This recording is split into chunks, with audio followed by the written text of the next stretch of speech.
ಕರ್ನಾಟಕ ರಾಜ್ಯ tailors association ಇದರ ಬಂಟ್ವಾಳ ಕ್ಷೇತ್ರ ಸಮಿತಿ ಆಶ್ರಯದಲ್ಲಿ ಕೆಎಸ್ಟಿಎ ಸಂಸ್ಥಾಪನಾ ದಿನಾಚರಣೆ ಹಾಗೂ ಅಶಕ್ತರಿಗೆ ಉಚಿತ ಹೊಲಿಗೆ ಯಂತ್ರ ವಿತರಣಾ ಕಾರ್ಯಕ್ರಮವು ಬಿಸಿ ರೋಡ್ನ ಗೀತಾಂಜಲಿ ಸಭಾಂಗಣದಲ್ಲಿ ನಡೆಯಿತು.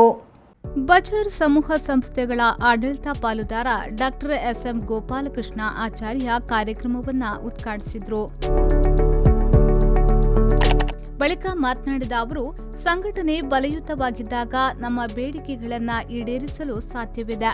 ಆದ್ದರಿಂದ ಸದಸ್ಯರು ಸಕ್ರಿಯವಾಗಿ ಸಂಘಟನೆಯಲ್ಲಿ ತೊಡಗಿಸಿಕೊಳ್ಳಬೇಕು ಎಂದು ಹೇಳಿದರು. ನಮಗೆ ತುಂಬಾ ಸಂತೋಷವಾಗುತ್ತಿದೆ. ಯಾಕೆ ಅದನ್ನು ಪ್ರಸ್ತಾಪವನ್ನು ಮಾಡಿದ್ರು, ಯಾಕೆಂದರೆ ನಮಗೆ ಅಸೋಸಿಯೇಷನ್ ಯಾಕೆ ಬೇಕು, ಯೂನಿಯನ್ ಯಾಕೆ ಬೇಕಂತ ಕೆಲವು ಮಾತುಗಳು ಬರ್ತದೆ ಕೆಲವು. ಯಾಕೆಂದರೆ ಇವಾಗ ಗೊತ್ತಾಗೋದು ಅದರ ಪ್ರತಿಫಲ. ನಿಜವಾಗಿಯೂ ನಾನು ಎಲ್ಲಿ ಹೋದರೂ ಎಲ್ಲ ಸಂಸ್ಥೆ ಎಲ್ಲಿ ಇದರಲ್ಲಿ ನಾನು ಅಂತೇಳಿ ಒಂದು ನಮ್ಮ ಯೂನಿಯನ್ ಯಾವಾಗಲೂ ಗಟ್ಟಿ ಇರಬೇಕು, ಯಾವ ಸಮಸ್ಯೆ ಬಂದಾಗಲೂ ಅದನ್ನು ನಿವಾರಿಸಲು ಸಾಧ್ಯ ಅಂತ ನಾನು ಭಾವಿಸ್ತಾ ಇದ್ದೀನಿ. ಬಂಟ್ವಾಳ ಕ್ಷೇತ್ರ ಸಮಿತಿ ಅಧ್ಯಕ್ಷ ನಾಗೇಶ್ ಎಂ ಅಧ್ಯಕ್ಷತೆಯನ್ನ ವಹಿಸಿದ್ರು. ಸಂಘಟನೆಯನ್ನ ಆರ್ಥಿಕವಾಗಿ ಸಶಕ್ತಗೊಳಿಸುವ ನಿಟ್ಟಿನಲ್ಲಿ ನಿತ್ಯ ನಿಧಿಯನ್ನ ಆರಂಭಿಸುವ ಬಗ್ಗೆ ಚಿಂತಿಸಲಾಗುವುದೆಂದು ಹೇಳಿದ್ರು. ಟೈಲರ್ಸ್ ಅಸೋಸಿಯೇಷನ್ ಸೊಸೈಟಿ ಪ್ರಾರಂಭಿಸುವ ಬಗ್ಗೆಯೂ ಚಿಂತನೆಯಿದ್ದು, ಈ ಬಗ್ಗೆ ಈಗಾಗಲೇ ಕೆಲವು ಸುತ್ತಿನ ಮಾತುಕತೆ ನಡೆದಿದೆ ಎಂದು ಮಾಹಿತಿಯನ್ನ ನೀಡಿದ್ರು. ಸಂಘದ ಸದಸ್ಯರ ಅನುಕೂಲಕ್ಕಾಗಿ ವಿವಿಧ ಬೇಡಿಕೆಗಳ ಮನವಿಯನ್ನ ಹಲವು ಬಾರಿ ಸರ್ಕಾರ ಹಾಗೂ ಅದರ ಪ್ರತಿನಿಧಿಗಳಿಗೆ ಸಲ್ಲಿಸಲಾಗಿದೆ. ಮುಂದಿನ ದಿನಗಳಲ್ಲಿ ಇನ್ನಷ್ಟು ಪ್ರಯತ್ನ ನಡೆಸಲಾಗುವುದೆಂದು ಹೇಳಿದ್ರು. ನಾವು ಬೇಡ್ತಾ ಇದ್ದೇವೆ, 23 ವರ್ಷದಿಂದ ನಾವು ಸರ್ಕಾರದ ಮುಂದೆ ಕೈ ಚಾಚ್ತಾ ಇದ್ದೇವೆ. ಆದರೂ ನಾವು ನಮ್ಮಿಂದ ಏನು ಕೊಡಬಹುದು, ಅದಕ್ಕೋಸ್ಕರ ಒಂದು ಎರಡು ಸಲಹೆ ನೀಡಿದ್ದು ನಮ್ಮ ಸುಧಾಕರ್ ಸಾಲಿನವರು. ಪಿಗ್ಮಿ ಒಂದು ಈಗಾಗಲೇ ಅವರು ಹೇಳಿದ್ದಾರೆ, ಮಾಲೀಕರಿಂದ ಕೆಲಸಗಾರರಿಂದ ನಮಗೆ ವಾರಕ್ಕೆ 100 ತಗೊಳ್ಳಿ ಕಷ್ಟ. ಒಂದು ಮಾಲೀಕರು, ಇದರಲ್ಲಿ ಒಂದು ಮಾಲೀಕರು ಕನಿಷ್ಠ ಒಂದು ಬಂಟ್ವಾಳದಲ್ಲಿ ಕನಿಷ್ಠ ಅಂದ್ರೆ 100 ಅಂಗಡಿ ಮಾಲೀಕರಿದ್ದಾರೆ, ಅದಕ್ಕಿಂತ ಜಾಸ್ತಿ ಇದ್ದಾರೆ. ಒಂದು 100 ರೂಪಾಯಿ ಒಂದು ವಾರದಲ್ಲಿ ನಮಗೆ ನಮ್ಮ ಸಂಘಕ್ಕೆ ನಮ್ಮ ಟೈಲರ್ ಭಕ್ತಿ ಬಾಂಧವರಿಗೆ ನಮ್ಮಿಂದ ಸಹಾಯ ಆಗಲಿ ಅನ್ನೋ ಮನೋಭಾವದಿಂದ ಅದನ್ನು ಆರಂಭಿಸಿದರೆ, ಅವರು ಹೇಳಿದಾಗ ನಾವು ಅದನ್ನು ಮಾಡುವ ಆಲೋಚನೆ ನನ್ನಲ್ಲಿ ಮೂಡಿದೆ. ನಿಮ್ಮೆಲ್ಲರ ಸಹಕಾರ ಇದ್ದರೆ ಅದನ್ನು ಮುಂದಿನ ಸಭೆಯಲ್ಲಿ ನಾನು ಅದನ್ನು ಆಯೋಜಿಸ್ತೇನೆ. ಅದಕ್ಕೆಲ್ಲರ ನಿಮ್ಮ ಸಹಕಾರ ಇದ್ದರೆ ಅದನ್ನು ಮುಂದೆ ನಾನು ಮಾಡ್ತೇನೆ. ರಾಜ್ಯ ಉಪಾಧ್ಯಕ್ಷ ಸುರೇಶ್ ಸಾಲ್ಯಾನ್ ಅವರು ಪ್ರಾಸ್ತಾವಿಕವಾಗಿ ಮಾತನಾಡಿ, ಸಂಘದ ಸದಸ್ಯರ ಒಗ್ಗಟ್ಟಿನಿಂದಾಗಿ ಸವಲತ್ತುಗಳನ್ನು ಪಡೆದುಕೊಳ್ಳಲು ಸಾಧ್ಯವಾಗುತ್ತಿದೆ. ಸಂಘ ಆರಂಭಿಸುವ ಸಂದರ್ಭದಲ್ಲಿ ಸಂಘಟನೆಯಿಂದ ಏನು ಲಾಭ ಎಂದು ಪ್ರಶ್ನಿಸಿದವರಿಗೆ ಸಂಘದ ಇಂದಿನ ಬೆಳವಣಿಗೆಯೇ ಉತ್ತರವಾಗಿದೆ.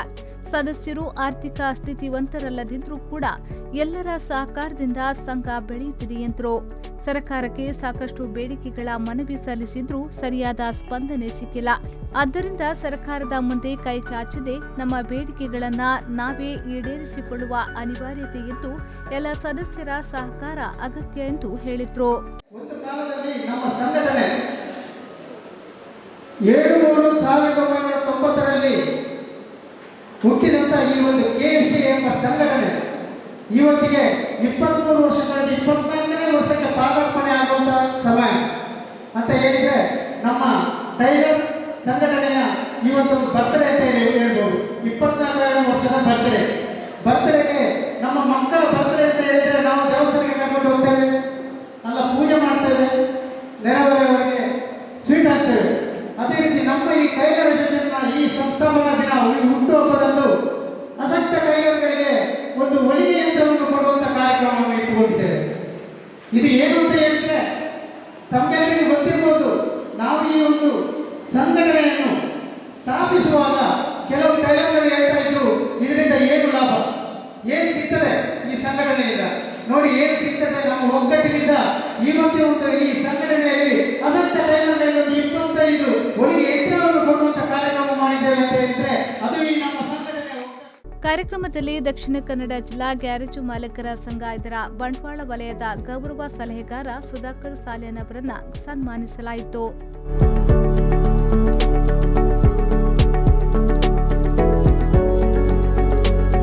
25 ಮಂದಿ ಅಶಕ್ತರಿಗೆ ಹೊಲಿಗೆ ಯಂತ್ರವನ್ನ ಉಚಿತವಾಗಿ ವಿತರಿಸಲಾಯಿತು.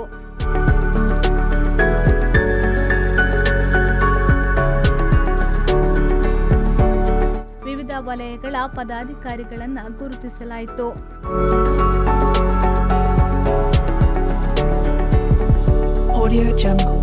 ಲಯನ್ಸ್ ಜಿಲ್ಲಾ ಕೋಶಾಧಿಕಾರಿ Srinivas Pujari, Rotary Club Bantwal town ಅಧ್ಯಕ್ಷ ಶನ್ಫತ್ ಶರೀಫ್, ಉದ್ಯಮಿ ಮಚ್ಚೇಂದ್ರ ಸಾಲ್ಯನ್, ಜಿಲ್ಲಾ ಪ್ರಧಾನ ಕಾರ್ಯದರ್ಶಿ ಲಿಗೋದರ್ಗೆ, ರೂಪಾ ರಾಜೇಶ್ ಶೆಟ್ಟಿ ಸಿತಾಲ ಶುಭ ಹಾರೈಸಿದ್ರು. ಅಶ್ವಿನಿ ವಸಂತ್ ಶೆಟ್ಟಿ, ಜಿಲ್ಲಾ ಕೋಶಾಧಿಕಾರಿ ಈಶ್ವರ್ ಕುಲಾಲ್, ವಲಯ ಸಮಿತಿ ಅಧ್ಯಕ್ಷರಾದ ಉಮಾಯಲ್ ಕುಲಾಲ್, ಇಂದಿರಾ, ರಾಜೀವಿ, ವಸಂತ್ ಪೂಜಾರಿ, ಸೀತಾರಾಮ್ ಶೆಟ್ಟಿ, ವಿನಯ್ ಮಂಡಾಡಿ, ಎಕೆ ಬಲ್ಲಾಳ್ ಅತಿಥಿಯಾಗಿ ಭಾಗವಹಿಸಿದ್ರು. ಬಂಟ್ವಾಳ ಕ್ಷೇತ್ರ ಸಮಿತಿಯ ಪ್ರಧಾನ ಕಾರ್ಯದರ್ಶಿ ಯಾದೀಶ್ ತುಂಬಿ ಸ್ವಾಗತಿಸಿದ್ರು. ಉಪಾಧ್ಯಕ್ಷ ವಸಂತ್ ಹಳೆಗೇಟು ವಂದಿಸಿದ್ರು. ಪವಿತ್ರ ಪೂಜಾರಿ ರಾಯಿ ಕಾರ್ಯಕ್ರಮವನ್ನ ನಿರೂಪಿಸಿದ್ರು. ಕೋಶಾಧಿಕಾರಿ ತುಳಸಿಯಾರ್ ಸಹಕರಿಸಿದ್ರು. Sandeep Salian, B4 news, Bantwal.